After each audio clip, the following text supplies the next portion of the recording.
ओम नमो भगवते वासुदेवाय। ओम नमः भगवते वासुदेवाय।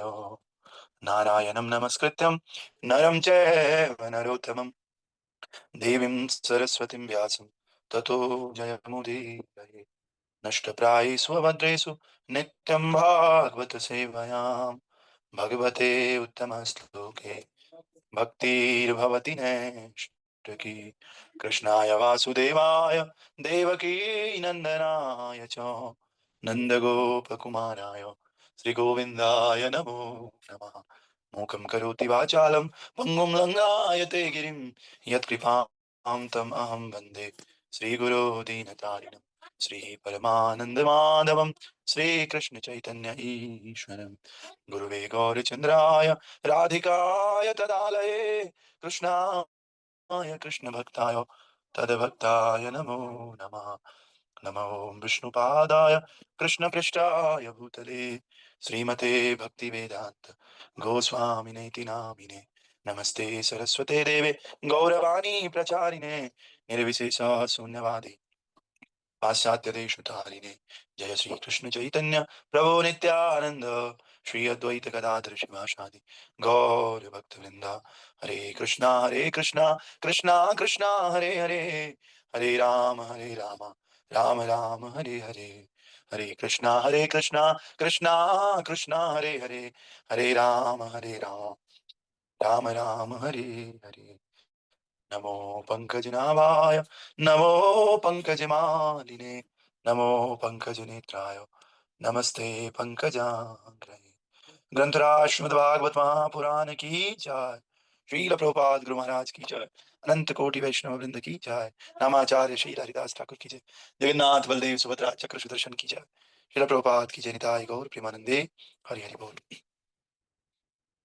तो आप सभी भक्तों का स्वागत है श्रीमद् भागवतम की कक्षा में। श्रीमद् भागवत महापुराण इसका दूसरे स्कंद का दूसरा तीसरा अध्याय और इसका श्लोक संख्या 10 कल हमने किया था और ये रह गया था, तो 10 वाले को करेंगे दोबारा से और ये आपको याद भी हो जाएगा बार बार करने से। अकामो सर्व कामो वा मोक्ष कामो उदारधि तीव्रेण भक्ति योगेन यजेत पुरुषं परम। हरे कृष्ण। हरे कृष्ण। थोड़ा प्रभु जी श्लोका शायद शेयर कर रखा है। हाँ। अकामो सर्व कामो व मोक्ष कामो उदारधि तीव्रेण भक्ति योगेन यजते पुरुषं परम। हरे कृष्ण प्रभु जी धन्यवाद प्रणाम प्रभु जी। धन्यवाद माता जी। अकामं सर्वकामो वा मोक्षकामो उदारं तीव्रेण भक्ति योगेन यजेत पुरुषं परम। हरे कृष्ण प्रभु जी। हरि बोल। और कोई भक्त? हरे कृष्ण प्रभु। काम सर्व कामो वा मोक्ष काम उदारति प्रेम भक्ति योगेन यजेत पुरुषं परम। ठीक है, तो कल हमने इसका अर्थ पढ़ा था, आज फिर से पढ़ेंगे। जिस व्यक्ति की बुद्धि व्यापक है, या व्यापक मतलब ब्रॉड माइंडेड, वो चाहे समस्त भौतिक इच्छाओं से युक्त हो या निष्काम हो अथवा मुक्ति का इच्छुक हो, उसे सभी प्रकार से परम पूर्ण भगवान की पूजा करनी चाहिए। हमने कल ये देखा था। तो आज इसका तात्पर्य का पहला स्टेंजा और दूसरा स्टेंजा दोनों हमने कर लिए। आज तीसरा स्टेंजा इस प्रकार से है। तात्पर्य वाय अर्चनीय वंदनीय प्रातः स्मरणीय जगत गुरु श्रील प्रभुपाद जी द्वारा। श्रील प्रभुपाद की जय। तो प्रभुपाद बता रहे हैं, भगवान से एक होने का भाव या ब्रह्म ज्योति में लीन होने का भाव भी काम भाव का प्रदर्शन माना जाता है। यदि ये भाव भौतिक कष्टों के लिए होने वाली अपनी स्वयं की तुष्टि के लिए हो, इसलिए शुद्ध भक्त जीवन के कष्टों का उपशमन करने हेतु मुक्ति नहीं चाहता। तो कह रहे हैं, कई बार लोग इस संसार में दुनिया भर के कष्ट हैं, बस इन कष्टों से मुक्त होना चाहते हैं, भगवान को प्राप्त नहीं करना चाहते, इन कष्टों को मुक्त होना चाहते हैं। तो ये भी एक तरह का काम भाव ही माना जा सकता है। प्रभुपाद बता रहे, क्योंकि हमारी इच्छा है कष्टों से मुक्त होना है, हमारी इच्छा भगवत प्राप्ति की नहीं है। ठीक है, ऐसे तथाकथित मोक्ष के बिना भी शुद्ध भक्त सदैव श्री भगवान की तुष्टि की कामना करता है।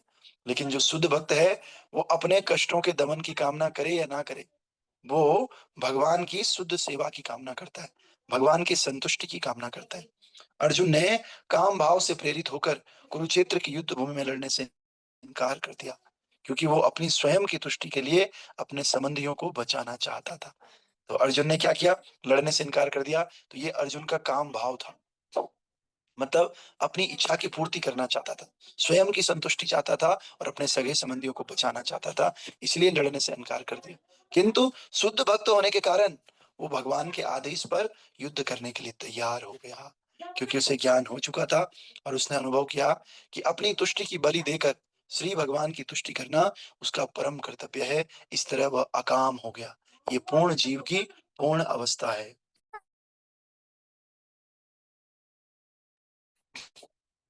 तो इस प्रकार से तो उसने अनुभव किया, अर्जुन के अंदर इच्छा तो थी, लेकिन इच्छा के साथ ही वो भगवान का शुद्ध भक्त भी था।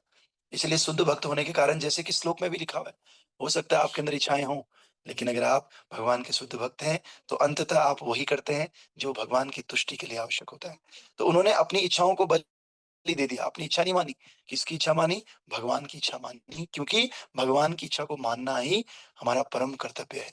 और इस तरह हम अकाम हो सकते हैं। जब तक हम अपनी इच्छा चला रहे तब तक हम सकाम है, लेकिन जब जब तक हम भगवान की इच्छा पे चलना शुरू कर देते हैं तो हम अकाम हो जाते हैं। और अकाम होना ही जीवन की पूर्ण अवस्था है। हम सारे जीव हैं, हमारे जीवों की कंप्लीट स्टेट अगर कोई है तो वो है अकाम हो जाना, जैसा कि अर्जुन हो गया था। और ये होता कैसे है?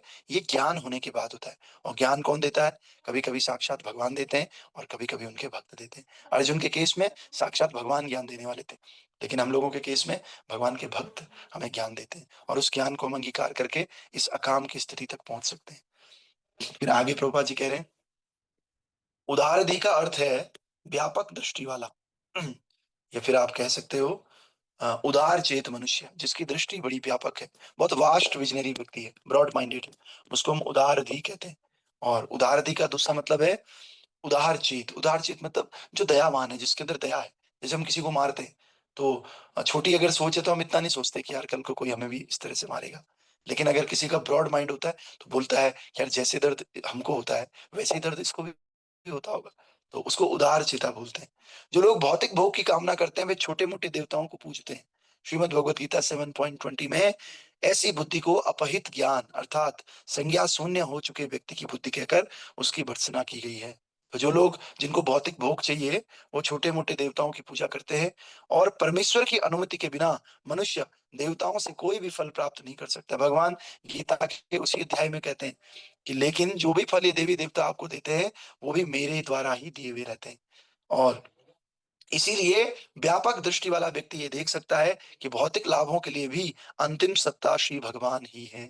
अगर हमें भौतिक लाभ भी चाहिए उसके लिए भी अंतिम सत्ता तो अल्टीमेटली भगवान श्री कृष्ण ही है। ऐसी परिस्थिति में व्यापक दृष्टि वाले व्यक्ति को चाहिए कि वो सीधे श्री भगवान की पूजा करे, चाहे कोई अकाम हो या सकाम हो या मोक्ष काम हो। प्रत्येक व्यक्ति को तत्परता के साथ भगवान श्री कृष्ण की पूजा करनी चाहिए। इसका अर्थ ये होता है कि कर्म तथा ज्ञान के किसी प्रकार के मिश्रण बिना ही भक्ति योग पूरी तरह से लागू किया जा सकता है। जैसे अमिश्रित सूर्य की किरणें अत्यंत तीव्र होती हैं, इसी तरह श्रवण कीर्तन इत्यादि का अमिश्रित भक्ति योग आंतरिक उद्देश्य भले जो भी हो सबके द्वारा संपन्न किया जा सकता है। जैसे सूर्य की किरणें अगर प्योर है तो सीधे सीधे साफ होती हैं, सब कुछ जला करके राख कर देती हैं, है ना। उसी प्रकार से भक्ति हमारे अंदर चाहे इच्छाएं हो कुछ भी हो, लेकिन अगर हम भक्ति करते हैं तो ये भक्ति हमें फल अवश्य प्रदान करती है। हमारे सारे कर्मों को, पाप कर्मों को, पुण्य कर्मों को जला करके राख कर देती है। इसीलिए श्रवण और कीर्तन का जो ये अमिश्रित भक्ति योग है ये सबके द्वारा संपन्न किया जा सकता है, चाहे वो किसी भी प्रकार का व्यक्ति हो। तो अगला श्लोक इस प्रकार से है, एतावानेव यजतामिह निःश्रेयसोदया भगवत्या अचलो भाव यद भगवत असंगता यद भागवत संगता। अनेक देवताओं की पूजा करने वाले विविध प्रकार के लोग केवल भगवान के शुद्ध भक्त की संगति से ही सर्वोच्च सिद्धिदायक वरदान प्राप्त कर सकते हैं, जो पूर्ण पुरुषोत्तम भगवान पर अविचल स्वतः स्फूर्त आकर्षण के रूप में होता है। क्या कह रहे हैं? अनेक देवताओं की पूजा करने वाले अलग अलग प्रकार के लोग केवल भगवान के शुद्ध भक्त की संगति से ही सर्वोच्च सिद्धिदायक वरदान प्राप्त कर सकते हैं। जो लोग अनेक अनेक देवी देवताओं की पूजा करते हैं, कह रहे हैं अगर उन्हें सर्वश्रेष्ठ फल चाहिए तो उनको भगवान के शुद्ध भक्त की संगति करनी ही पड़ेगी। शुद्ध भक्त की संगत करने से ही उन्हें सबसे बड़ी सिद्धि प्राप्त हो सकती है। और जो पूर्ण पुरुषोत्तम भगवान पर अविचल स्वतः स्फूर्त आकर्षण के रूप में होता है। तात्पर्य भाई अर्चनीय वंदनीय रात स्मरणीय जगत गुरु शिल प्रभुपाद जी का शिल प्रभुपाद की जय। प्रभुपाद बता रहे हैं इस भौतिक सृष्टि में प्रथम देवता ब्रह्मा से लेकर एक क्षुद्र चींटी तक विभिन्न योनियों के सारे जीव भौतिक प्रकृति के नियम या भगवान की बहिरंगा शक्ति से बद्ध बने हुए हैं। आप एक छोटी सी चींटी को देख लो या बहुत बड़े देवता ब्रह्मा जी को देख लो, ये सारे जो है भगवान की बहिरंगा शक्ति से बने हुए हैं और ये सारे कंडीशनड है।